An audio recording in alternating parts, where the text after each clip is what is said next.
ஃப்ரெண்ட்வுட்ஸ் மக்களுக்கு வணக்கம். இன்னைக்கு நம்மளோட ஷோல யாரை பத்தி பேச போறோம், எதை பத்தி பேச போறோம் அப்படின்னா, தல அஜித்தோட படம் அடுத்த அப்டேட் என்ன அப்படின்றதான் எல்லாரும் எதிர்பார்த்துக்கிட்டு இருக்கீங்க. ஸோ அதை பத்தி தான் இப்ப நம்ம பேச போறோம். வாங்க பேசலாம். ஸோ தல அஜித்தோட படம் லாஸ்டா வந்துட்டு விடாமுயற்சி ரிலீஸ் ஆகி ஒரு நல்ல வரவேற்பு தான் கொடுத்துச்சு அப்படின்னு சொல்லலாம். ஒரு சில விமர்சனங்களை பெற்று இருந்தாலும் வசூல் ரீதியா பார்க்கும்போது 100 கோடியை தாண்டிருச்சு அப்படின்னு சொல்லலாம். ஸோ அடுத்ததா அஜித்தோட படம் வந்து குட் பேட் அக்லின்ற படம் ஏப்ரல் 10 ரிலீஸ் ஆக போது. அதுக்கான டீசர் எல்லாம் வெளியாகி பயங்கரமா போய்கிட்டு இருக்கு. அஜித்தோட ரசிகர்கள்லாம் நம்ம வந்து சொல்லவே வேணாம், வழக்கம் போல எல்லாமே கொண்டாடிக்கிட்டு இருக்காங்க. அதுலயும் த்ரிஷா தான் பண்ணிட்டு இருக்காங்க. ஸோ ஆதிக் ரவிச்சந்திரன் தான் அந்த படத்தை டைரக்ஷன் பண்ணியிருக்காரு. அவர் ஒரு விஷயத்த சொல்லியிருக்காரு. என்ன விஷயம் அப்படின்றத இப்ப நம்ம ஃபுல்லா பார்க்கலாம். இது வரைக்கும் எந்த ஒரு ஹீரோ அண்ட் ஹீரோயினும் சேர்ந்து ஒரு 2-3 ப்ராஜெக்ட்டுக்கு மேல பண்ணது இல்ல அப்படின்னு சொல்லலாம். சோ அந்த வகையில பாக்கும்போது இப்போ அஜித்தும் த்ரிஷாவும் சேர்ந்து 5வது படத்துல அடி எடுத்து வைக்க போறாங்க, வச்சிட்டாங்க. படம் ரிலீஸ் ஆக போகுது. சோ என்னென்ன படங்கள் அப்படின்னு பாத்தீங்கன்னா ஜி, கிரீடம், மங்காத்தா அண்ட் விடாமுயற்சி. ஸோ இப்போ ஃபைனலா 5வது படத்துல 2 பேரும் ஒன்று சேர்ந்து நடிச்சிருக்காங்க. ஸோ அந்த படம் வந்து ஏப்ரல் 10 ரிலீஸ் ஆக போகுது. ஸோ இதுல என்ன ஒரு முக்கியமான விஷயம் அப்படின்னா, அந்த படம் ஒரு நார்மல் ஸ்டோரியா இல்லாம இதுக்கு முன்னாடி எதுலயுமே வந்து அந்த மாதிரி ஒரு ஸ்டோரியே வரல. ஸோ அந்த அளவுக்கு கமர்ஷியலான ஒரு படம் தான் அது அப்படின்னு சொல்லலாம். ஸோ ஃபைட் அண்ட் சென்டிமெண்ட் கண்டிப்பா இருக்கும். ரொம்ப எமோஷனலான ஒரு மூவி. ஸோ ஆல்ரெடி வந்த விடாமுயற்சியை விட இது ரொம்பவே சென்டிமெண்டான ஒரு மூவி தான். ஒரு தரப்பு கதையை பார்க்கும்போது ஒரு பக்கம் வந்து அஜித் ஃபுல் அண்ட் ஃபுல் ஆக்ஷன்ல இருப்பாரு, இன்னொரு சைடு பார்க்கும்போது அப்பா அண்ட் பையன் இவங்க 2 பேருக்குள்ள பாண்டிங், இந்த சென்டிமெண்ட், இந்த எமோஷனல் தான் வந்துட்டு ஃபுல் ஸ்டோரியா வரும். ஸோ இது எல்லாருக்குமே ரொம்பவே பிடிக்கும், ரொம்ப டிஃப்ரெண்டா இருக்கும். விடாமுயற்சியில வந்து நாங்க விட்டதை இதுல பிடிச்சிருவோம் அப்படின்னு நினைக்கிறோம். ஏன்னா ஒரு சில ரசிகர்கள் வந்து டிசப்பாயிண்டா இருந்தாங்க அந்த ஸ்டோரியை பார்த்துட்டு. பட் இதுல வந்துட்டு 100% நாங்க வந்துட்டு தல ஃபேன்ஸ் எல்லாரையும் வந்து சந்தோஷப்படுத்தும். அந்த அளவுக்கு இந்த படம் வந்து ரொம்ப பெர்ஃபெக்டா, ரொம்ப கரெக்டா வந்திருக்கு, ரொம்ப நல்லா வந்திருக்கு அப்படின்னு சொல்லி ஆதிக் ரவிச்சந்திரன் சொல்லியிருக்காரு.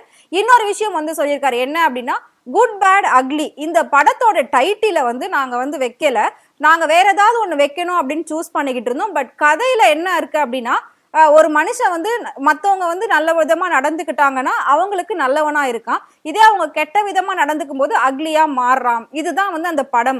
அப்படி இருக்கும்போது அஜித் கிட்ட இந்த ஸ்டோரியை நாங்க சொல்லும் போது இந்த படத்தோட டைட்டில் அவர் தான் டக்குன்னு சொன்னாரு. ஸோ குட் பேட் அக்லி இப்படி வச்சுக்கோங்க அப்படின்னு சொன்னாரு. அவர் சொன்ன அந்த விஷயம் எங்களுக்கு ரொம்பவே பிடிச்சிருச்சு, பயங்கர இம்ப்ரெசிங்கா இருந்துச்சு. ஸோ இந்த படத்தோட நேம் இப்படி வர்றதுக்கு வந்து நம்ம தல அஜித் தான் காரணமே. இந்த படத்தோட ஸ்டோரி அஜித் கிட்ட சொன்ன உடனே அவர் வந்து ஓகே சொல்லிட்டாரு. சூப்பரான கதை, கண்டிப்பா இது எல்லாருக்குமே இன்ஸ்பிரேஷனா இருக்கும், நான் பண்றேன் அப்படின்னு சொல்லி அவர் சொன்னாரு.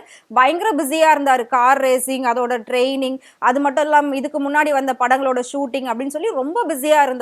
இருந்தாலுமே பாத்தீங்கன்னா விடாமுயற்சி ஷூட்டிங் முடிச்சிட்டு அப்படியே ஸ்ட்ரைட்டா வந்துட்டு இந்த குட் பேட் அக்லிக்கான ஷூட்டிங்க்கு வருவாரு. சோ இந்த இடைப்பட்ட அந்த தூரத்துல தான் அவர் சாப்பிடுறது, தூங்குறது, பர்சனல் அந்த ஒர்க் எல்லாமே அவர் பார்த்துப்பாரு. மத்தபடி ஷூட்டிங் வந்துட்டதுக்கு அப்புறமா ஃபுல் அண்ட் ஃபுல் வந்து ஒர்க்ல தான் அவர் கான்சென்ட்ரேஷன் பண்ணி இருப்பாரு. சோ அந்த அளவுக்கு டெடிகேஷனான ஒரு ஆக்டரை நம்மளால பார்க்கவே முடியாது. எல்லாத்துலயுமே பெர்ஃபெக்டா இருப்பாரு. அவருக்கான வேலைகள் மட்டும் முடிஞ்சிருச்சா அப்படின்னு அவர் வந்துட்டு போக மாட்டாரு. மத்த எல்லாமே முடிஞ்சிருச்சா, மத்த எல்லாருக்கும் எல்லாமே ஓகேவா அப்படின்னு சொல்லி ஷூட்டிங் ஸ்பாட்டே வந்துட்டு அவர் ரொம்ப கேர் பண்ணி பாத்துக்குவாரு. இந்த மாதிரி ஒரு நடிகரை நான் எங்கேயுமே பார்த்தது இல்ல. உண்மையிலே வந்துட்டு அஜித்தை இவ்வளோ பேர் கொண்டாடுறாங்க, ஒரு உலகமே கொண்டாடுது அப்படின்னா அதுக்கு உண்மையிலே தகுதியான ஒரு ஆள் தான் வந்து அஜித் அப்படின்னு சொல்லி அந்த டைரக்டர் வந்து ரொம்ப நெகிழ்ச்சியா வந்து அஜித்தை பத்தி பேசியிருக்காரு. ஸோ குட் பேட் அக்லி அப்படின்ற அந்த ஒரு டைட்டில் எனக்கு அவர் கொடுத்தவனே ரொம்ப சந்தோஷமாயிடுச்சு. ஸோ இது வரைக்கும் எந்த ஒரு படத்துலயுமே இந்த மாதிரி ஒரு டைட்டில் வரல, இந்த மாதிரி ஒரு கான்செப்ட் வரல.